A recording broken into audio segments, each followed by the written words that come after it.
जय माता दी। गाइस, अगर आप बैंकिंग सेक्टर किसी भी एग्जाम की तैयारी कर रहे हैं तो ये क्लास आपके लिए बहुत ही इंपॉर्टेंट होने वाली है।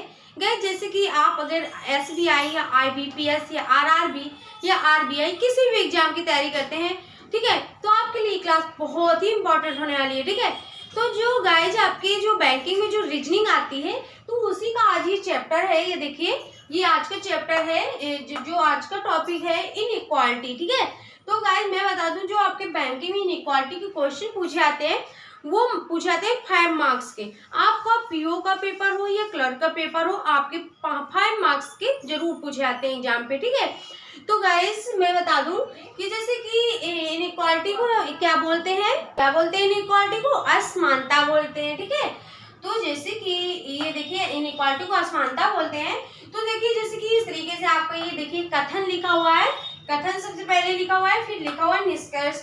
तो कथन पे जैसे आपका लिखा हुआ है W, ठीक है, W greater equal D less M less P less A equal F। ठीक है, तो ये देखिए निष्कर्ष पे जैसे कि फर्स्ट पे लिखा हुआ है F ग्रेटर D और सेकेंड पे P लेस W। ठीक है, तो इस तरीके से आपके ये देखिए निष्कर्ष पे लिखे हुए हैं। तो इसका मतलब क्या होता है, जैसे फर्स्ट पे F ग्रेटर D, तो मतलब कि D से F बड़ा है। ठीक है, F ग्रेटर D मतलब कि जो D है तो D से F बड़ा है, क्योंकि साइन लगा हुआ है F की तरफ। ठीक है, इस तरीके से।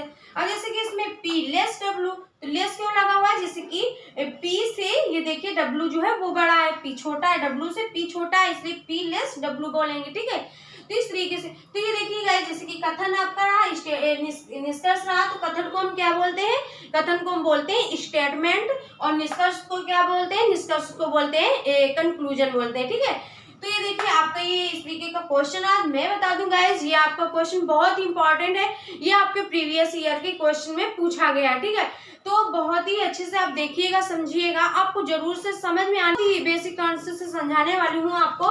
ठीक है, तो आपको बहुत इजीली तरीके से समझ में आ जाएगा। ठीक है, तो आप जरूर अच्छे से समझिएगा, आपको जरूर समझ में आ जाएगा। तो आपको किसी भी टाइप का अगर क्वेश्चन आ जाता है तो आप आसानी से उसको अटेम्प्ट कर सकते हैं। ठीक है, तो गाइज आप 5 में 5 मार्क्स जरूर ला सकते हैं। ठीक है, तो चलिए देखते हैं किसको देखते हैं। सबसे पहले हम निष्कर्ष से हम कथन को देखते हैं। तो सबसे पहले हम फर्स्ट को देखेंगे। तो फर्स्ट पे देखिए F ग्रेटर D, तो मुझे देखिए यहाँ पे कहीं पे मुझे कॉमा लगा हुआ नहीं दिख रहा है, तो इससे निष्कर्ष से हम डायरेक्ट चेक कर सकते हैं।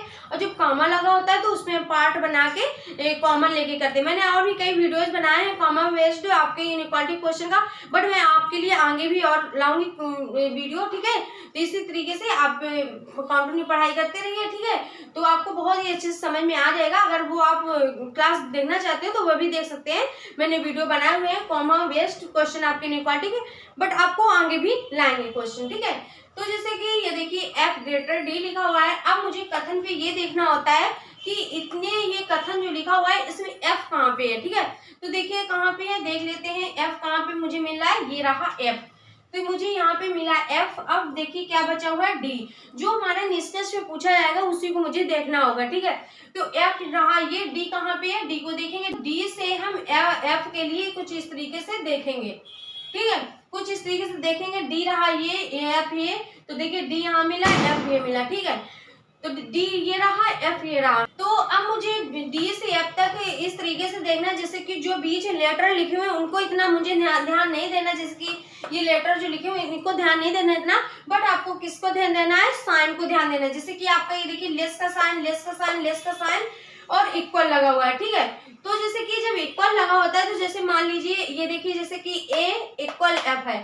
ठीक है, तो A की जगह हम F को भी लिख सकते हैं, क्योंकि इक्वल में इस तरीके से हो जाता है। ठीक है, तो जैसे कि आपका ये देखिए लेस लेस लेस लिखा हुआ है, तो जब इक्वल जैसे कि A यहाँ है, A के आगे इक्वल F लगा हुआ है, तो हम इक्वल पे क्या है कि जैसे कि इक्वल F है तो यहाँ पे भी हम F को लिख सकते हैं क्योंकि इक्वल लगा हुआ है। ठीक है, तो जैसे कि लेस लेस लेस, तो देखिए अब मुझे क्या फर्स्ट में मिला, ये देखिए फर्स्ट को देखेंगे क्या मिला, ये इस तरीके से D लिखेंगे, फिर इस तरीके से लेस का साइन लगाएंगे, फिर लिखेंगे F।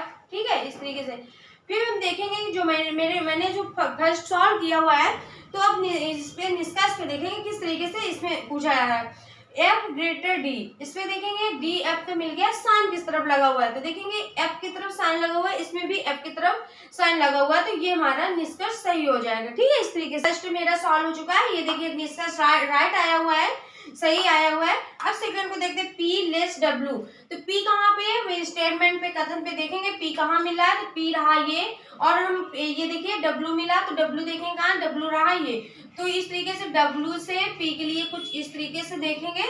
फिर देखिए P से W के लिए मुझे फिर आगे के कहीं के लेटर नहीं ध्यान देते, जो मेरे निष्कर्ष पे पूछा जाएगा उसी के लेटर को मुझे देखना होता है। ठीक है, जैसे P और W के लिए बोला गया P W ये रहा, ठीक है, तो W से P की ओर देखना है मुझे, फिर जो बीच के लेटर लिखे हुए उनको मुझे नहीं ध्यान देना है, फिर मुझे क्या ध्यान देना है, मुझे देखना है साइन, तो देखेंगे साइन को देख लेते हैं, ग्रेटर इक्वल लेस लेस। तो गाइस मैं बता दूं कि जब ग्रेटर लेस आ जाता है तो साइन चेंज हो जाते हैं, जैसे कि ग्रेटर इक्वल आया इस तरीके से, फिर लेस आया, तो मतलब जब ग्रेटर लेस हो जाते हैं साइन, तो साइन चेंज हो गया। ठीक है, कि ग्रेटर है लेस है, तो इस तरीके से साइन चेंज हो जाते हैं, तो निष्कर्ष को डायरेक्ट रॉन्ग कर सकते हैं। ठीक है, तो आपका देखिए फर्स्ट भी सॉल्व हो चुका है, ये देखिए राइट आया हुआ, सेकंड भी सॉल्व हो गया, रॉन्ग आया हुआ। ठीक है, तो आपका इस तरीके से इनइक्वालिटी क्वेश्चन करेंगे। ठीक है, तो जैसे कि अब इसी में जो नीचे ऑप्शन दिए होते हैं तो उनको किस तरीके से टिक करना होता है, तो वो भी मैं आपको बताती हूँ।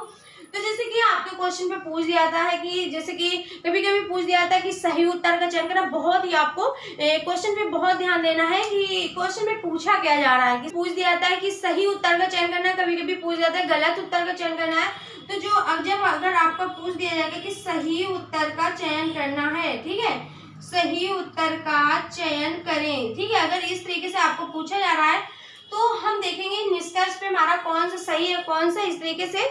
तो देखिए कौन सा सही है, तो हमारा यहाँ पे फर्स्ट केयर सही लिखा हुआ है, और देखिए जो हमारा निष्कर्ष फर्स्ट आया हुआ है ये सही है, और इसके बाद सेकेंड रॉन्ग है, तो हम क्या लिख देंगे, सही उत्तर का चयन बताना है, तो सही हमारा फर्स्ट ही है। तो इस तरीके से जो ऑप्शन पे अगर लिखा होगा वही टिक कर देंगे, केवल फर्स्ट सत्य है। ठीक है, तो इस तरीके से ऑप्शन पे लिखा होगा तो वही हम टिक कर देंगे। ठीक है, तो आप इसी तरीके से करेंगे टिक, ऑप्शन पे लिखा होगा केवल फर्स्ट सत्य है, ये लिखा होगा केवल फर्स्ट निष्कर्ष अनुसरण करता है, इस तरीके से भी लिखा होगा, तो आप यही आंसर टिक कर देंगे। ठीक है, ये ऑप्शन पे जो लिखा होगा वही टिक कर देंगे, यही आपका आंसर हो जाएगा। ठीक है, तो कुछ इस तरीके से करेंगे। ठीक है, और जैसे आपको पूछ दिया जाएगा कि गलत उत्तर का चयन करना है, जैसे कि यहीं पे पूछ दिया जाएगा कि गलत उत्तर का चयन करना, इस तरीके से पूछ दिया जाएगा। ठीक है, गलत उत्तर का चयन करें तो किस तरीके से करेंगे, तो इसमें देखेंगे कौन सा गलत आ रहा है वही टिक करेंगे।